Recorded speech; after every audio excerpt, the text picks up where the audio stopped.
Jayama.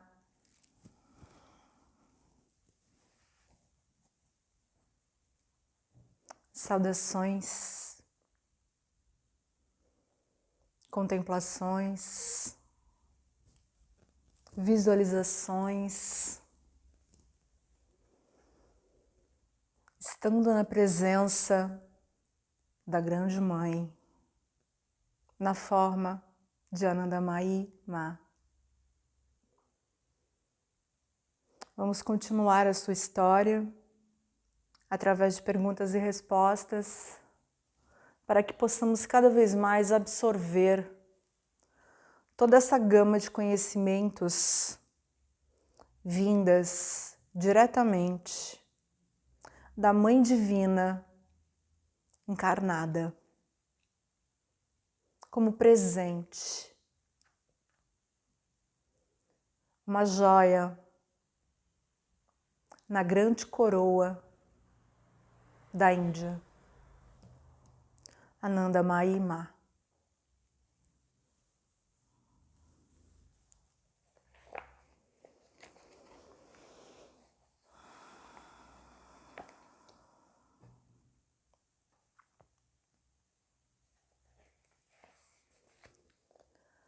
Estamos aqui em Benares, no dia 13 de agosto de 1948. Estão questionando Anandamayi pela palavra Mishkana Karma, ação que está livre dos desejos. Um devoto. Bem, não me parece possível realizar ações sem desejo. O que quer dizer com a ausência de apego, seja pelo trabalho ou pelos frutos dele, mas somente por um senso de dever. De acordo com os Shastras, somente o homem que alcançou o perfeito preenchimento é capaz deste tipo de ação. Enquanto a pessoa está ligada aos objetos dos sentidos, isso é impossível. Ainda assim, o que é realizado em um espírito de dedicação a Deus pode muito bem se desenvolver em um trabalho realizado sem qualquer desejo. Anandamayi fala: seja com ou sem desejo, isto ainda é ação. Não tem como a pessoa permanecer sem poder agir até que o estado de ser puro se instale.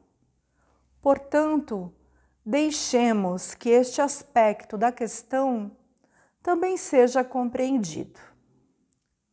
Quando você se rende ao Guru, você deve obedecer às suas ordens incondicionalmente. Nisso, seu único desejo é realizar o desejo do Guru. Consequentemente, quando você está realizando a tarefa, você se torna ansioso para dar o melhor de si. Você também chamaria isso de um desejo no senso ordinário da palavra? Direcionar seu coração para ser eficiente com o objetivo de satisfazer o desejo do Guru é certamente um bom desejo. Se por qualquer ação deva surgir um mínimo sentimento de ressentimento, a ação não poderá mais ser descrita como sendo isenta de desejos e de apego.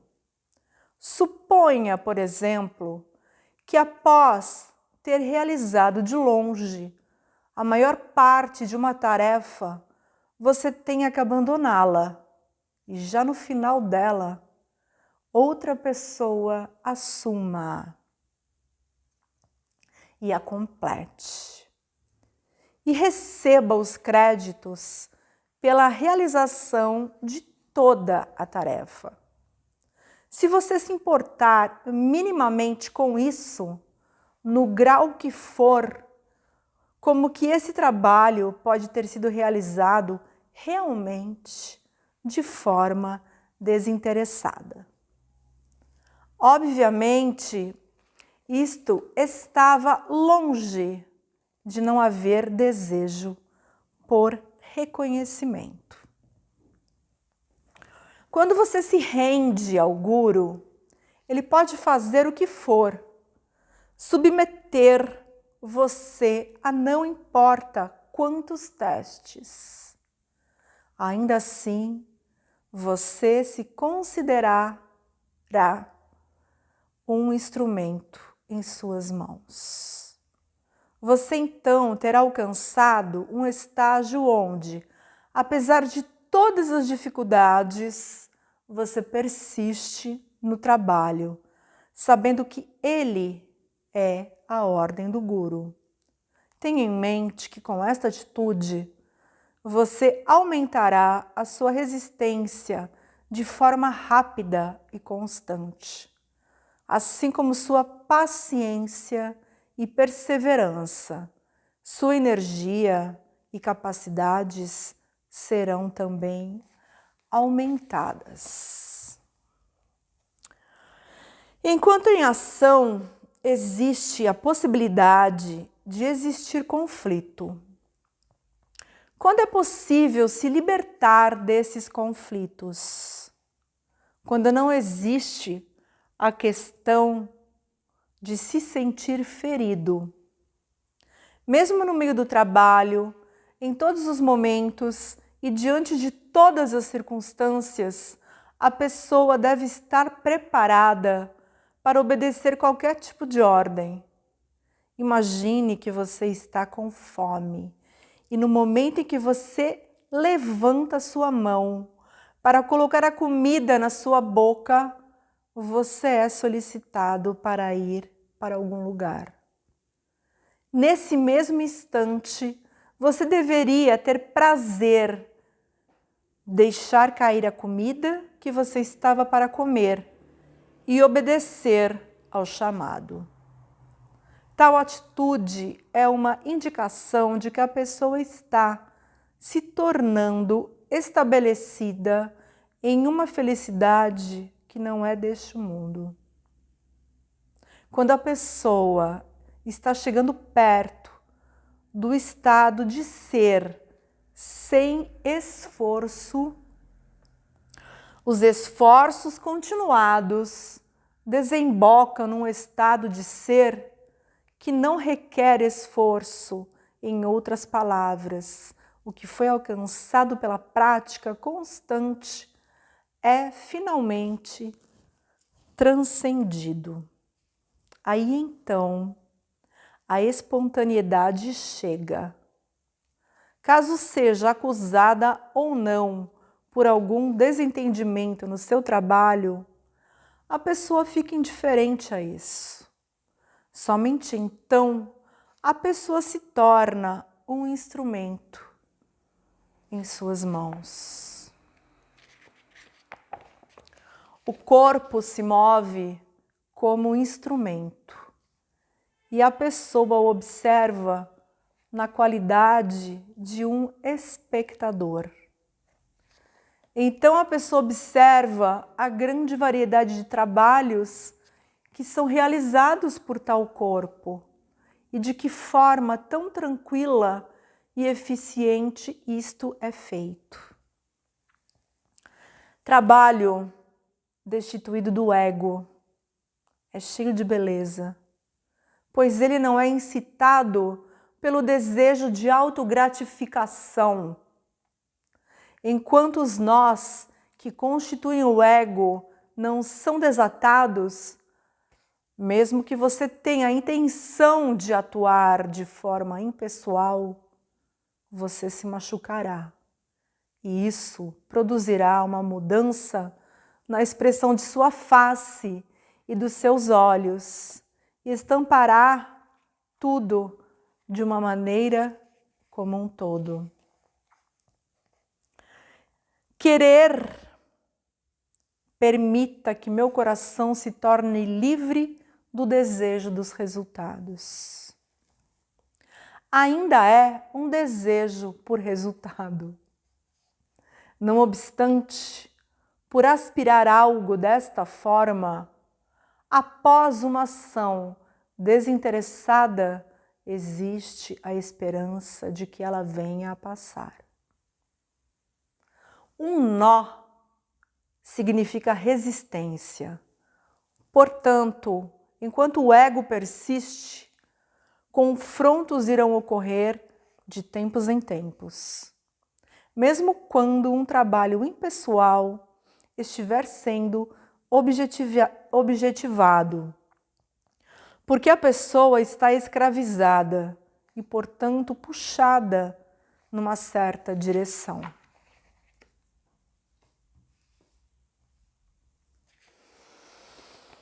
Pergunta: então, até que a pessoa tenha alcançado o perfeito preenchimento, agir sem um motivo é impossível?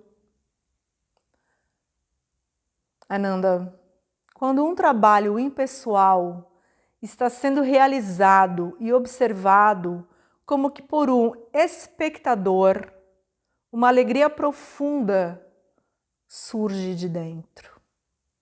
Se naquele momento o corpo é machucado, mesmo isso se torna uma fonte de felicidade. Contudo, essa alegria crescente não é sinônimo de autorrealização. A emoção do deleite provocada pelo trabalho impessoal é o deleite de Deus, dela, tornando-se o da própria pessoa. A alegria dela, dele, de Deus, é sentida como sendo a da própria pessoa. Um estágio foi alcançado, onde a felicidade está ligada à divindade. Nessa condição, uma vez que a pessoa perdeu os interesses pelos prazeres mundanos, uma grande quantidade de trabalho pode ser realizada de forma perfeita e mesmo se, apesar de seus maiores esforços, uma tarefa não for completamente bem-sucedida, a pessoa não se sente transtornada, pois tudo nesse universo tem seu lugar. Aqui também o seu desejo prevalece. Você não vê que caminho primoroso é esse? Mas o que foi dito acima só permanece real ou verdadeiro quando a ação não é estragada pelo senso de possessividade. Porém, mesmo esse estado não é de forma alguma autorrealização. Por que não? Seja com ou sem desejo, isto é um trabalho ao que estamos nos referindo aqui. Apesar de ser feito de forma impessoal, a ação ainda permanece separada daquele que age. Enquanto que onde o ser é e nada além do ser, lá o guru, suas instruções, trabalho não podem existir separadamente. Enquanto a dualidade do preceito e da ação persistirem, a pessoa não pode falar de autorrealização.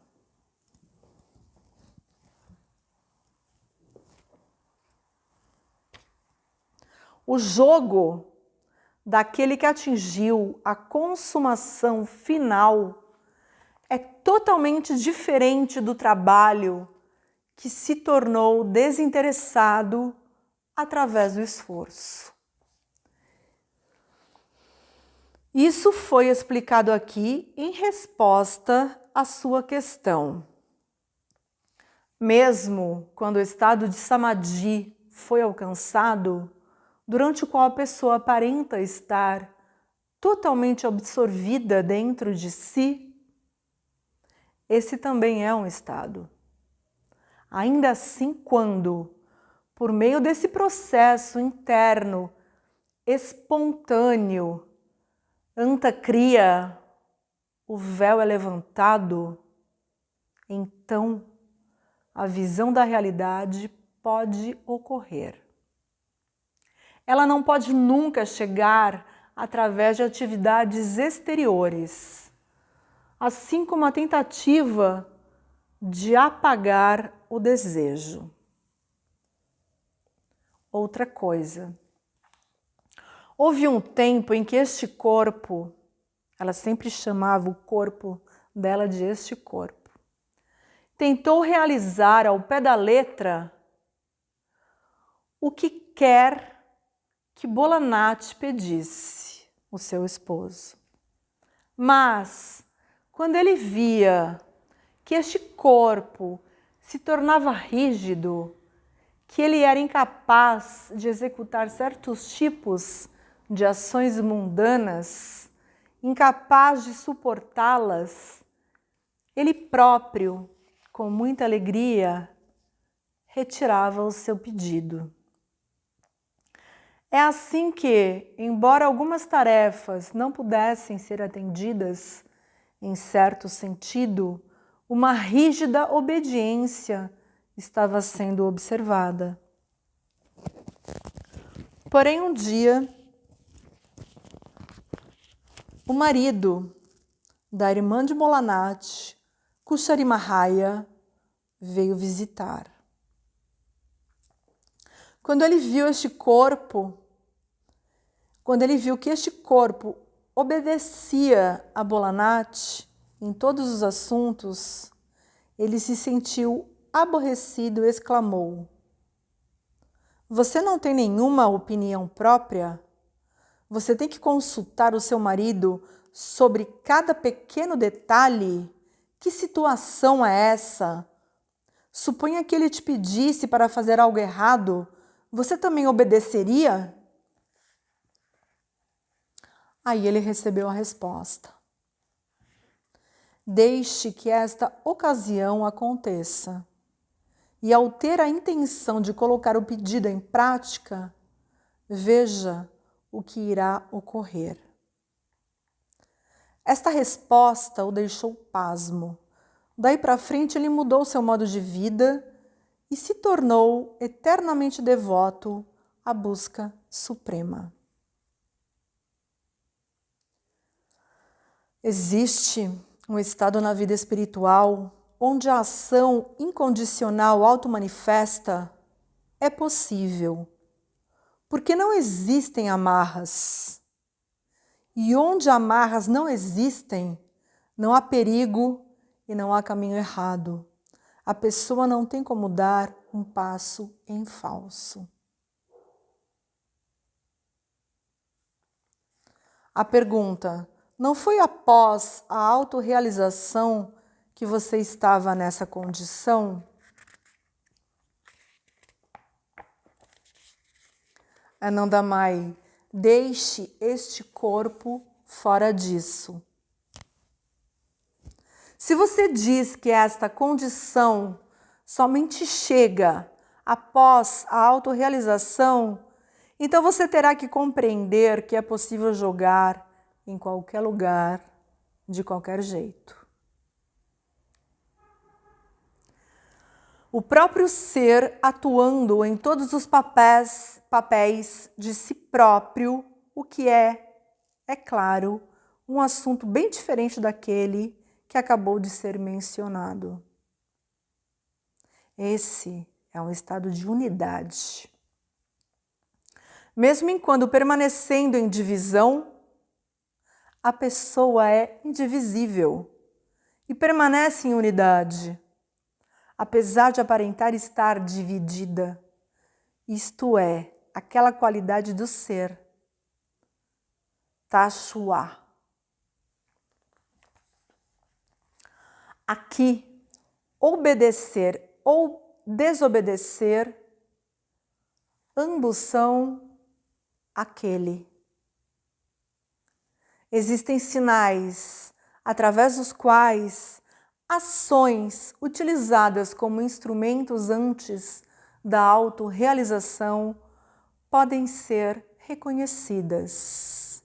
Nesse estágio, o fluxo de ação é direcionado para o preenchimento das necessidades reais. Considerando que, no estado do ser puro, isso é totalmente diferente. Fazer ou não fazer, chame do que você quiser, tudo é aquele. Dentro dessa esfera, tudo é possível. Não comer enquanto come e comer, embora não esteja comendo. Andar sem pés, ver sem olhos e muito mais coisas desse tipo, da forma como você diria. Quando estabelecido no ser, quem obedece e quem manda. Não existem outros. Nada está separado. Assim que uma pessoa fala com a outra, como ainda pode existir o relacionamento que está baseado no senso de separação? O nível de ação desinteressada é bem diferente do estado de autorrealização. Enquanto o guru, o amor dele ou dela, o trabalho, o eu, são percebidos separadamente, não existe a questão da autorrealização. Ainda assim, deve-se dizer que a ação dedicada a Deus não é da mesma ordem que o trabalho motivado pelo desejo. Uma é para a causa da união, o que conduz à iluminação. A outra é para a causa do prazer, que leva à experiência mundana. Somente aquilo que merece ser chamado de ação é aquela ação através da qual a eterna união do homem com Deus se torna revelada. Todas as outras são inúteis e não merecem ser chamadas de ação. Não é uma ação de maneira alguma. Esse não é o tipo de união no qual se deve estabelecer. Mas, em vez disso, a união que existe ao longo da eternidade é para ser compreendida. Muito bem, agora ouça outra coisa. Existe um estágio onde trabalhar é muito encantador e dá intensa felicidade. Aqui a pessoa está bastante despreocupada com o que pode e o que não pode resultar de sua ação. O trabalho é feito inteiramente pelo próprio motivo de ele existir, por amor a isso. Não existe um guru externo nisto, nem mesmo o amor dele. Um estado de ser desse tipo existe. Existe grande diversidade no reino da ação. O sentimento de contentamento experimentado na satisfação de algum desejo mundano é a felicidade relativa.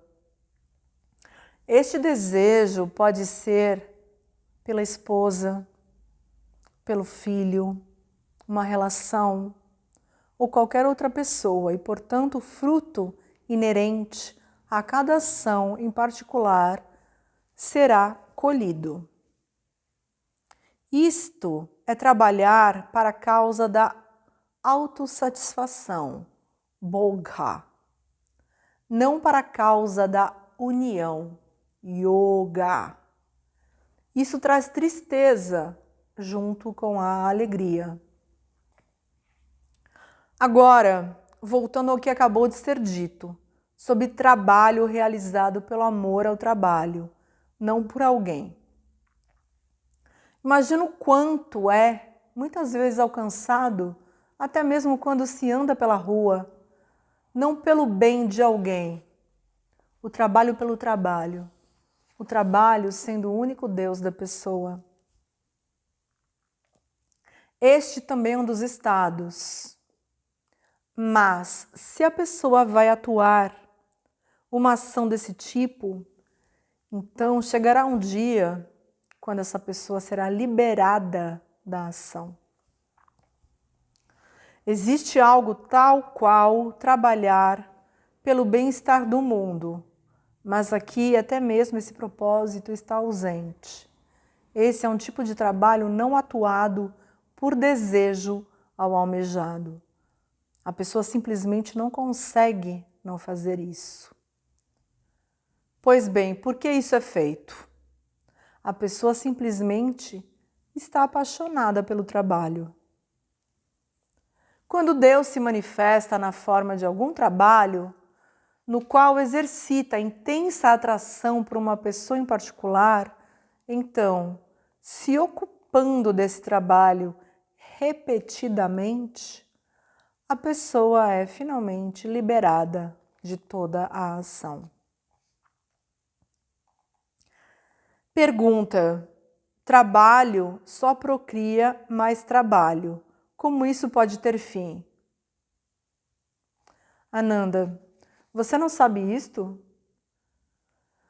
Se você pode se tornar tão completamente concentrada em qualquer direção que nem você mesmo pode resistir a atuar dessa forma, a ação errada se torna impossível.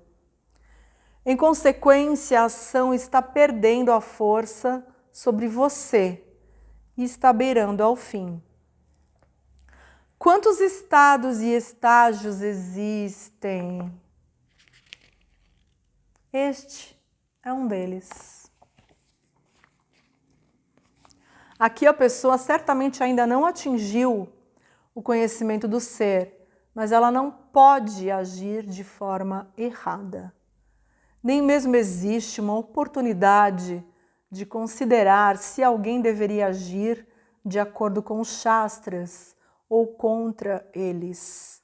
Não obstante, em tal estado de foco único, a ação errada que viola as leis estabelecidas pelos Shastras não podem ocorrer. O corpo humano, o veículo através do qual o trabalho é feito, entrou em uma corrente de pureza e, como resultado, sattva karma, ação em harmonia com a vontade divina, é atuada. É somente no nível do indivíduo onde prazer e dor existem. Apesar do apego à esposa, marido, filho ou filha, durante o discorrer de dor severa, quando a pessoa é lançada sobre a agonia ardente, existe espaço para se pensar nas pessoas amadas. A pessoa não geme em frenesi de pena por si própria. Nesse momento, a ilusão dos laços familiares perdem sua força, enquanto a ilusão da identificação de si próprio com o corpo reina supremo. Tudo existe no ser da pessoa. É por isso que tudo existe. Daqui, nesta base, surge o ir e vir característicos do indivíduo, seu ciclo de nascimentos e mortes. Agora você deveria entender que alguém que ama a Deus, está somente pronto para destruir a identificação com o corpo. Quando isso ocorre, existe a destruição nasá da ilusão da escravidão. Em outras palavras, do desejo vasana, do não ser naswar. Sua morada, vasa, no momento é onde o ser manifesta como não ser.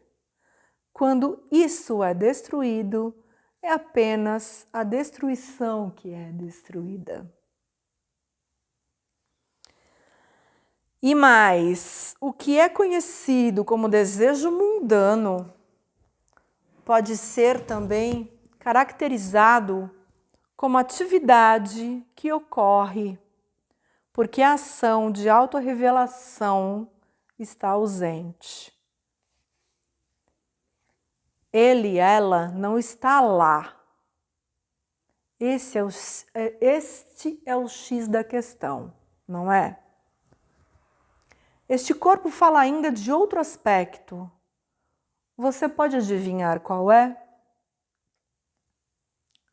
Assim como o amado, Ishta, é o ser, Swan, assim também a destruição é ele próprio.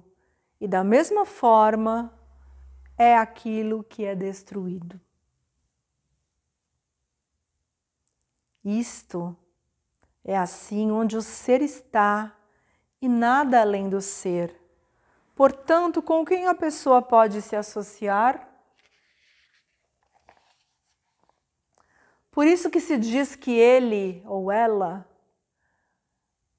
é sem que haja outro, existe sozinho. Quando falamos de Deus, quando aparece disfarçado, o que é o disfarce? Ele próprio é o disfarce, é claro. Você fala do mundo, Jagat, mundo, significa movimento. E o que está atado, Jiva, é o indivíduo.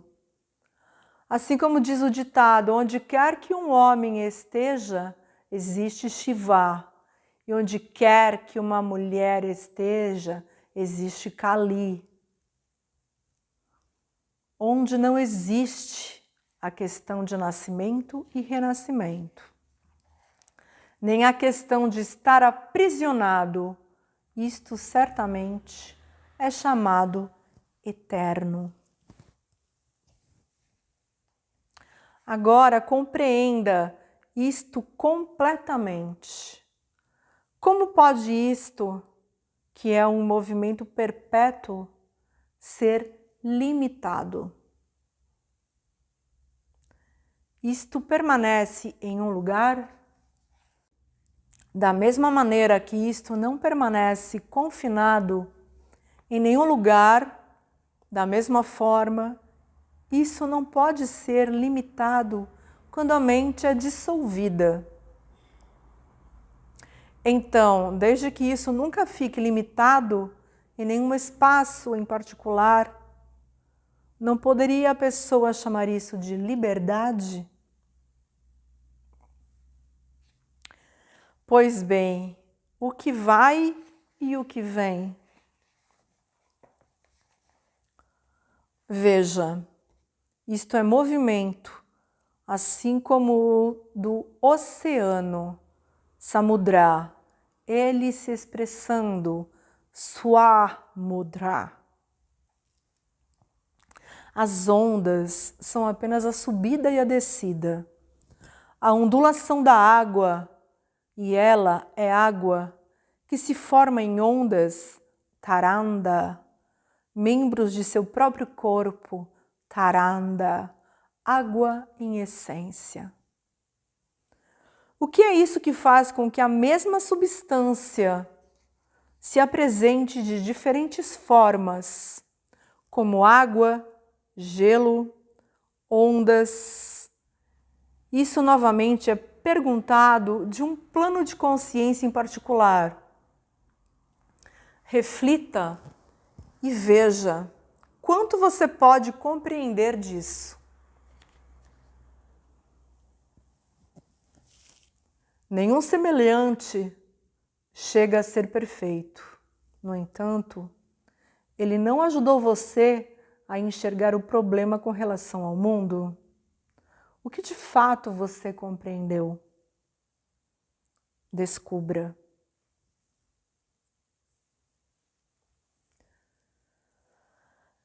Muito bem.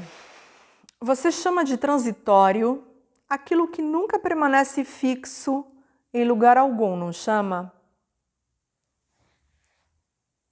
Mas o que não permanece? Quem não permanece? Quem vai? Quem vem? Mudança, transformação, o que são elas? Quem? Compreenda a raiz de tudo isso. Tudo passa, o que quer dizer que a morte passa, a morte morre. Quem vai e aonde? Quem vem e de onde? Esse ir e vir incessante, o que em essência é isso? Quem? Novamente, não existe a questão da ação, nenhuma questão de ir e vir, aonde se faz nascer e onde se morre. Pondere sobre isso. Veja este universo. Você dirá que não é nada além do ser único. Sendo assim, todas as formas são ele, ela, em sua própria forma, sua cara, que quer dizer o ser, sua, o eterno revelado numa forma, a cara. O que isso insinua? Não ação. A cria. Criar ação. O A na frente é a não ação. A cria. Não ação em que sentido? Somente a ação dedicada a Deus é uma ação verdadeira. Todas as ações são inúteis e, portanto, não são de forma alguma ações. Essa é a ideia que você tem do ponto de vista do mundo. Mas aqui, esse tipo de ação não existe. O que então existe aqui? Autoação. Sua cria. Deus, Ele próprio, a divindade como ação. Kali como ação. A divindade própria como forma. Por esse motivo, é chamado de Sakara, com forma. A divindade própria como qualidades, guna. Portanto, é chamado Saguna, com qualidades. Onde o Senhor, Ishwara, ou qualquer coisa, ou qualquer que seja a forma pertencente ao seu divino esplendor, é manifestado. Ele próprio, Swan, aparece na ação. Ainda assim, ele sempre permanece como não fazedor. A divindade como tal é a essência da verdade absoluta. Não ação, a criar, e também forma a cara. Forma, significa preenchimento do corpo, corpo murti, na qual não existe nem ação, nem aquele que age, do que ele pode se tornar fazedor, e quem será o fazedor e onde? Naquilo que você vê como aprisionado pela ação, ele não é revelado. Ele próprio é a ação, criar. Ele, o eterno, que não pode nunca ser destruído. Destruído, nashta, significa não o amado. Na-ishta, não ele, que nunca pode ser indesejado. Anishta, porque ele é o único e a única coisa desejada por toda a criação, amado por todos. Portanto, você deveria compreender que o que é sem forma, nirakara e sem qualidades, nirgua e também com forma, com qualidades, água e gelo. Qual, em essência, é a diferença entre os dois? Você sabe qual é? Somente ele é e nada além dele. Aquele que é a consciência pura e inteligência pura tem muitos moldes e formas e, ao mesmo tempo, ele é sem forma. Por esta razão, chame isso de ação mundana ou a ação do buscador. As duas são aquilo. Toda ação é livre. Em outras palavras, não existe a questão de ação. É por isso, você sabe, isto é assim. Existe somente uma realidade eterna. Nityavastu. Mas uma vez que você está limitado pelos seus diversos ângulos de visão, você fala de não eterno e se prende à ideia de que resultado da ação não pode perdurar. Esta mudança é sua própria natureza. Para onde é que toda essa transformação incessante do mundo em eterna mudança levará? A ação na qual não existe possibilidade de escravidão é de fato ser. Jagat, mundo, significa um movimento no qual a morte é uma constante. Em outras palavras, mudança perpétua é seu caráter inato. No plano do indivíduo e, portanto, do aprisionamento, toda mudança pertence exclusivamente a um movimento deste tipo. Voltando-se para aquilo, Tat Mukti, muitos estão se esforçando, cada um da sua maneira particular. Esforço desse tipo é certamente o dever de todos. Para desviar o curso da vida nessa direção, a pessoa comum deve se ocupar com ações que apontam para aquele Tat Karma. Mas agora pense cuidadosamente e perceba que você é eternamente livre, porque a ação é sempre livre. Você não pode permanecer limitado. Você não sabe que a corda com a qual você prende qualquer coisa nesse mundo deve quebrar ou estourar, deve apodrecer ou gastar.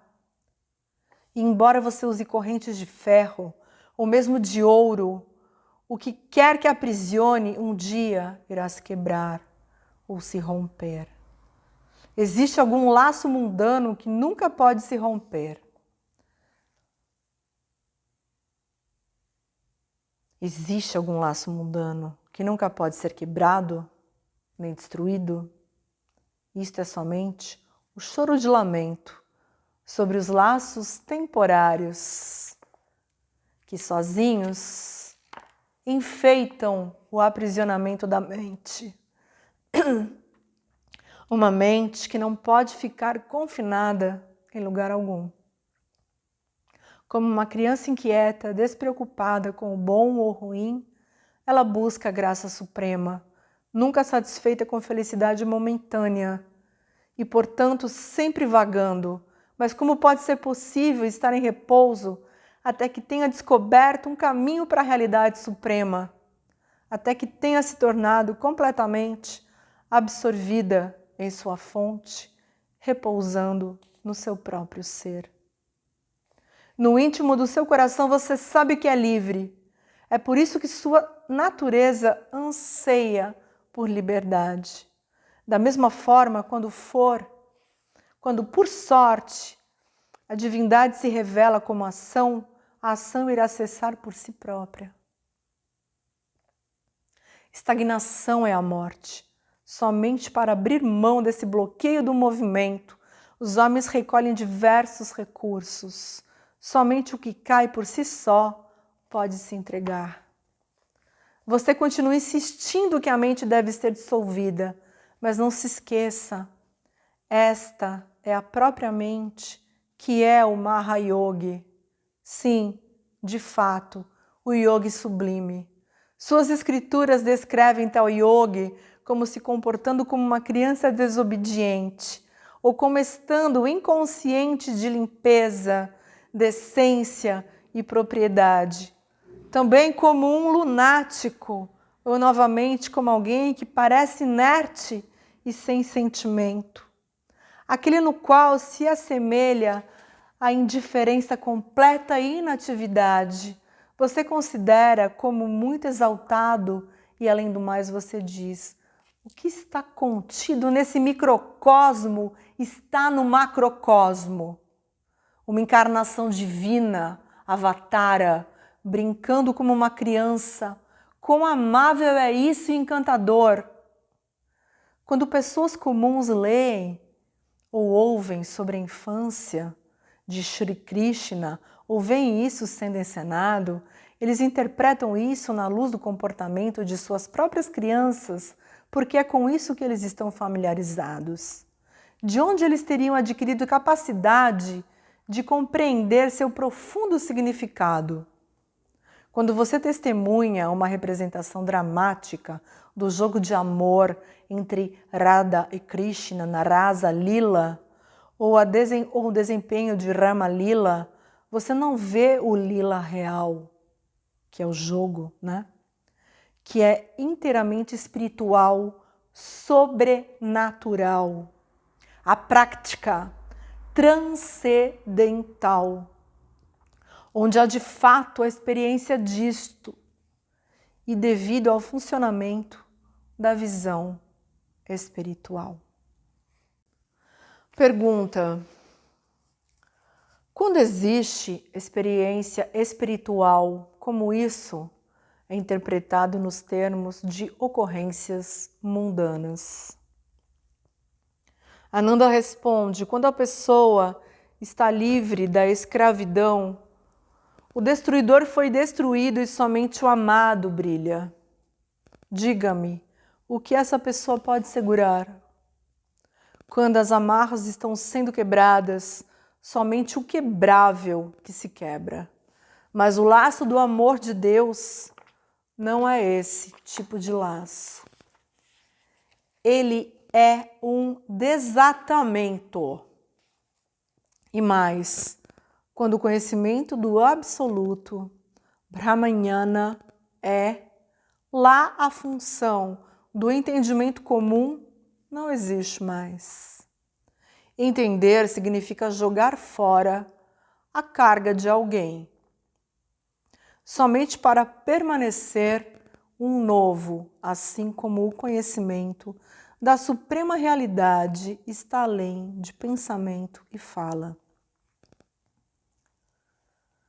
Quando uma pessoa comum vê a representação de Rasa Lila ou Rama Lila, o que pode ele possivelmente entender de seu significado, não será colorido por sua condição mundana?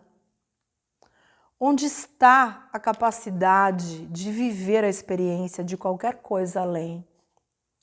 Não obstante, uma vez que isso é o jogo divino de Deus, que essa mentira está sendo absorvida através de seus ouvidos e olhos, existe a esperança de que a capacidade possa surgir. É da natureza da mente aceitar a quantidade.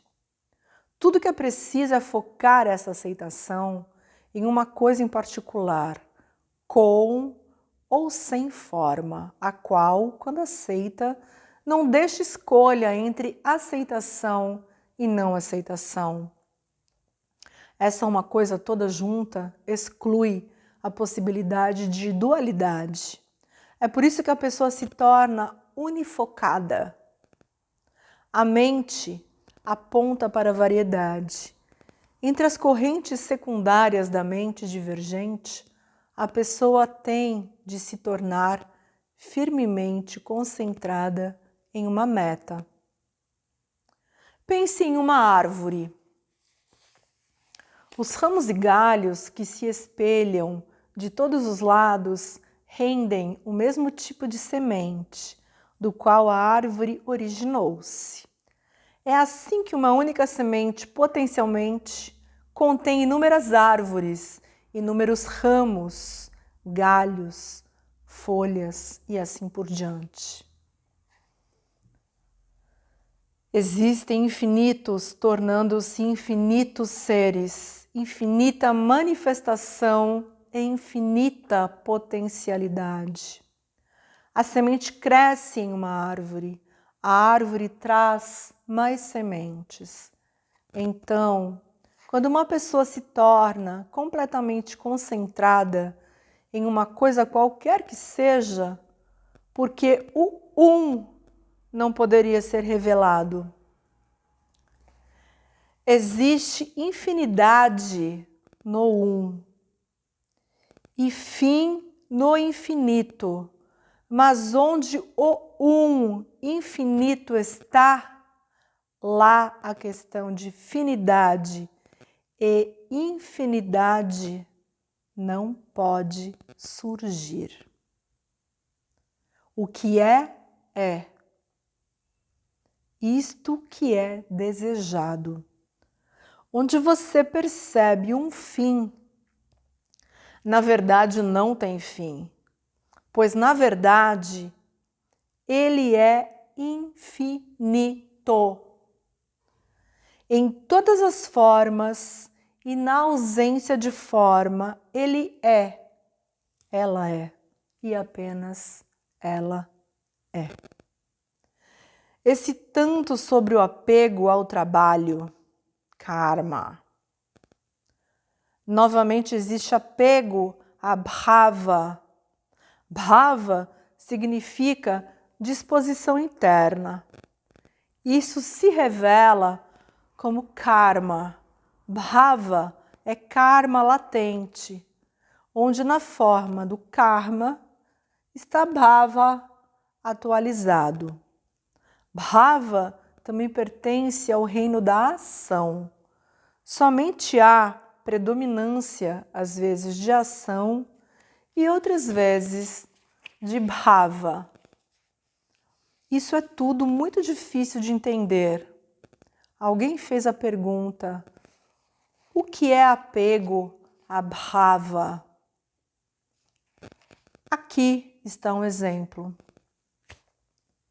Quando alguém pratica posturas de yoga, exercícios de respiração, rituais de adoração, a repetição do nome de Deus, meditação, contemplação, qualquer uma dessas atividades, motivada pelo engajamento em um bhava em particular, e tendo alcançado, a pessoa deseja permanecer nesse estado todo o tempo.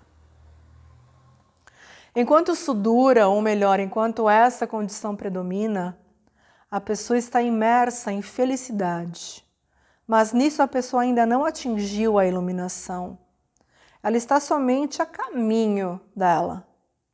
Esse é um tipo puro de apego e, portanto, a pessoa pode progredir além disso.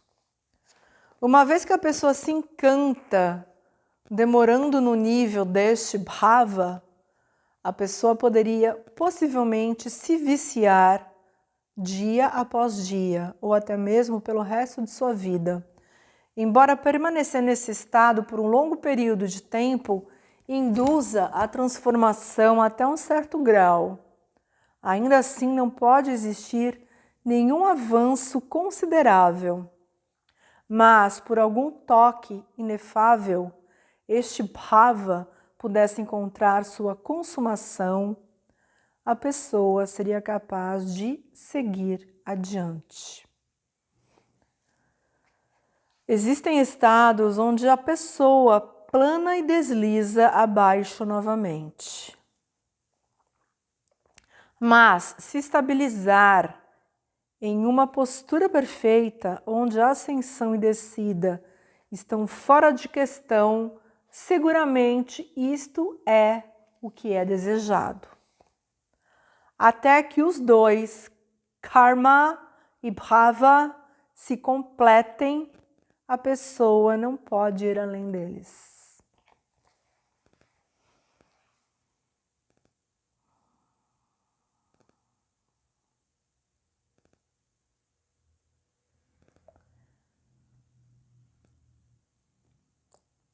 Em resposta a uma pergunta, Shri Ma diz: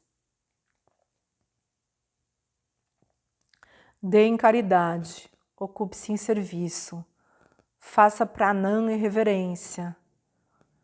Pranam significa colocar-se aos pés dele, se tornar intimamente conectado a ele, através disso se unir a ele, para se tornar dele, dela, que somente é. E você mesmo irá compreender em qual espírito esses atos serão realizados por você. Sinta-se convencido que, não importa o estado ou condição que você esteja, através desse mesmo estado, a iluminação pode vir. Nunca cultive a ideia de que você está envolvido em pecado, em maldades, e que, portanto, não poderá chegar a lugar algum. A todo instante, em qualquer circunstância, você deve se manter pronto para trilhar o caminho para o Supremo. Quem pode dizer em qual momento a sua doação, serviço ou adoração se tornará um ato de consagração ao Um? Tudo é possível.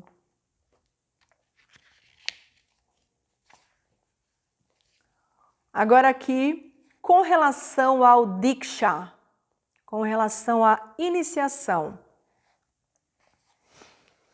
Ananda explica: ele, de quem a pessoa recebe a iniciação, colocará a pessoa em estado, em contato com os níveis até onde ele próprio alcançou. Aqui ela está falando da pessoa que está dando a Diksha, certo? Assim como quando uma pessoa ouve um discurso, o orador comunicará à audiência tanto quanto está em seu poder. Nisso existem dois fatores: o efeito inerente nas palavras da verdade e o poder do orador. Ambos são recebidos e, se o ouvinte tiver uma capacidade elevada, o conhecimento supremo se derramará sobre ele no exato instante que ele receber a instrução.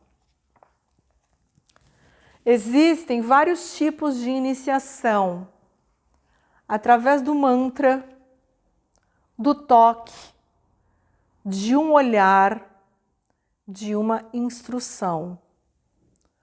O contato com uma pessoa elevada de fato gera frutos.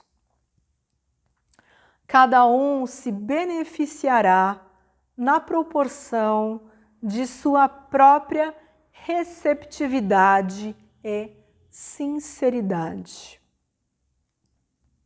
Existe também algo como a graça especial, através da qual uma força em comum para progredir será obtida. Por outro lado, existem casos onde, apesar de um contato de fato, nenhuma transição de poder ocorre. A pessoa que comanda esse poder é capaz de controlar isso. Dar e receber depende da sua vontade. Quando a instrução liberta um homem de seus apegos, que constituem o ego, isso é chamado de iniciação pela instrução. Nesse caso, a instrução cumpriu seu propósito instantaneamente.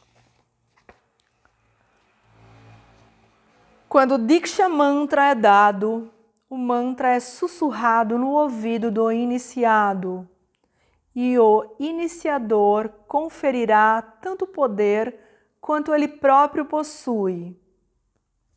Se ele é todo-poderoso, ele irá, através de seu próprio toque ou olhar, levar o discípulo à sua meta final. Mas se ele não for dotado de tal poder supremo, ele poderá transmitir ao iniciado a quantidade de poder que ele comanda e guiá-lo até onde ele próprio alcançou. É óbvio que o guru pode transmitir o tanto de riqueza que ele possui. Se a pessoa que deu o mantra não alcançou a meta final e, portanto, ainda está no caminho, o discípulo não pode progredir, a menos que o guru progrida. É por isso que o discípulo deve esperar no caminho enquanto o guru não avança. Qualquer um que aspire à autorrealização, que começa a dar iniciação, estando ainda no caminho, permanecerá parado na fase a qual ele chegou. Porém, a possibilidade do discípulo superar o guru existe.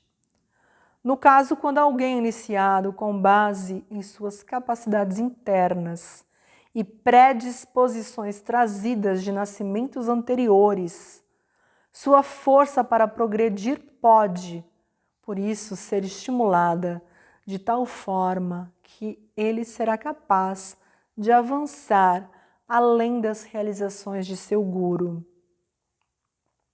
Aqui, o iniciado precisava tão somente da quantidade de força dado pelo Diksha para direcioná-lo à sua meta.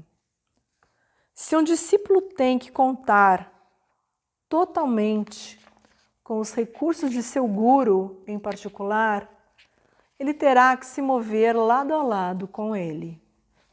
E mais, no estado no qual a pessoa se dá conta de que seu guru é um professor universal e o que o professor do mundo é seu guru, mundo significando movimento, enquanto que o indivíduo é aquele que se conecta. O guru entrega da individualidade, assim como com sua relação com o mundo. Então a pessoa passa a se perceber como seu criado, ou como seu próprio ser, ou como parte dele, qualquer uma dessas possibilidades, dependendo de sua linha de abordagem. Como pode ser dito que o meu guru pode ser um professor do mundo? Pela simples razão de que este é o estado de um guru. Quem, por exemplo, é um cozinheiro? A palavra cozinheiro certamente não denota o nome de ninguém em particular. Ela significa alguém que pode preparar comida. Da mesma forma, quando o estado de um guru é revelado, a pessoa compreende que isso não tem nada a ver com pessoa alguma. O guru não é ninguém mais do que o professor universal. Se o poder do guru pode se tornar efetivo, haverá a compreensão de quem sou eu? Ele que é capaz de conceder esse poder é realmente um professor universal. Um guru é chamado aquele que, fora da escuridão profunda, pode revelar a verdade escondida. Meu guru existe de várias formas como o guru de cada um e de todos, e o guru de todas as outras pessoas é também o meu guru. Agora você vê como o guru se tornou um.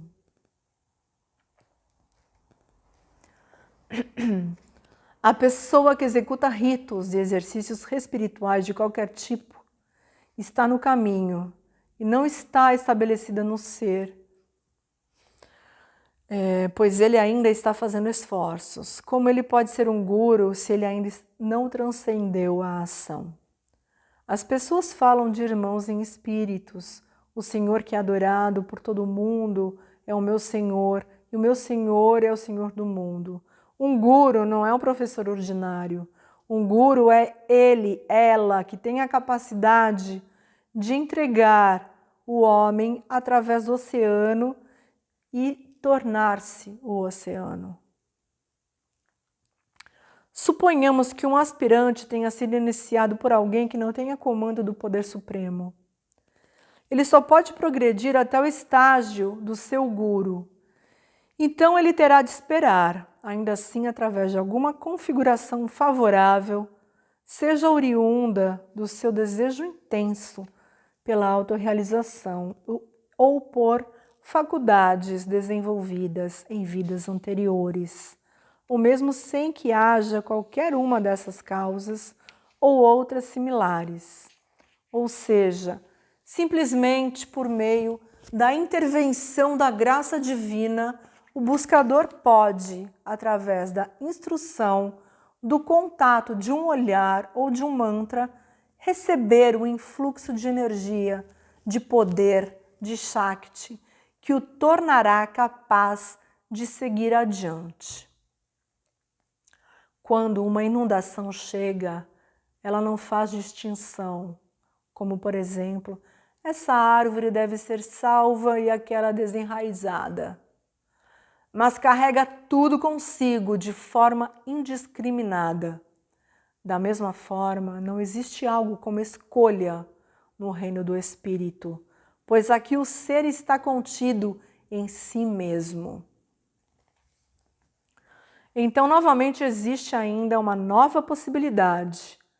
Sem instrução, sem um olhar, toque ou mantra, o poder pode ser conferido.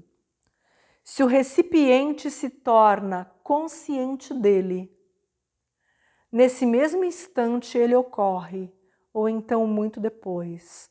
O que entregou o seu poder carrega junto consigo tudo, assim como faz a inundação. É de sua própria natureza trazer tudo ao seu redor e fazer disso tudo seu próprio. Portanto, não vai funcionar dizer que em cada caso particular a iniciação foi recebida de alguém, de alguém mais, e não daquela força, pois não é tudo dele, dela, não é de fato tudo ela, tudo dele. Portanto, assim como a inundação carrega tudo consigo em completa igualdade, na mesma forma, esse grande ser, de forma bastante natural e espontânea, transforma em seu aquilo que erroneamente acreditava-se estar fora dele. Aqui, meu e seu não existem, somente o ser está autorrevelado. Aquele e somente aquele. Uma mãe não guarda uma contabilidade do que ela faz por seus filhos, pois não são eles dela própria. Da mesma forma aqui, também não há contabilidade de quanto poder foi transmitido. Certa pessoa recebeu a iniciação de um guru. Mais tarde, essa pessoa conheceu o Mahatma e começou a buscar sua companhia frequentemente, uma vez que ele se sentiu beneficiado pelo seu contato. Ao saber disso, o guru ficou irritado e disse: eu cultivei o jardim e você está dando os frutos para outra pessoa? O discípulo respondeu: não é assim. Meu contato com Mahatma fortaleceu minha fé em meu guru, mas o guru não tinha capacidade de compreender isso, pois o Mahatma em questão, o mundo e o que está além eram todos o mesmo. Para ele havia completa igualdade, uma vez que ele via somente o ser que permeia todos. Se a pessoa chega perto de tal pessoa ou não, ele levará consigo a todos da mesma forma. Portanto, pode-se dizer que não é que o homem tinha o outro guru, porque a entrega do poder ocorre no nível onde todos são um. Além disso, também, não se pode dizer que esse ou aquele poder foi transmitido para essa ou aquela pessoa, assim como o fogo que, queimando, não faz discriminação e seca um objeto, enquanto deixa o outro molhado. Espontaneamente ocorre a instrução, o toque, o olhar ou a transmissão do mantra que constitui o Diksha. Aqui não há distinção entre meu e seu. Existem dois caminhos. O poder pode ser tanto controlado ou entregue universalmente em perfeita igualdade. Está tudo em suas mãos. Então, ficamos por aqui a contemplar,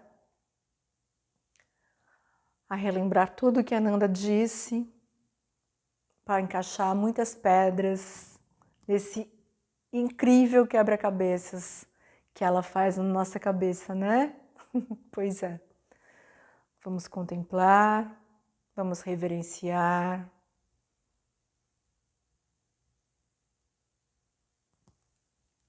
Até breve. Jai Ma.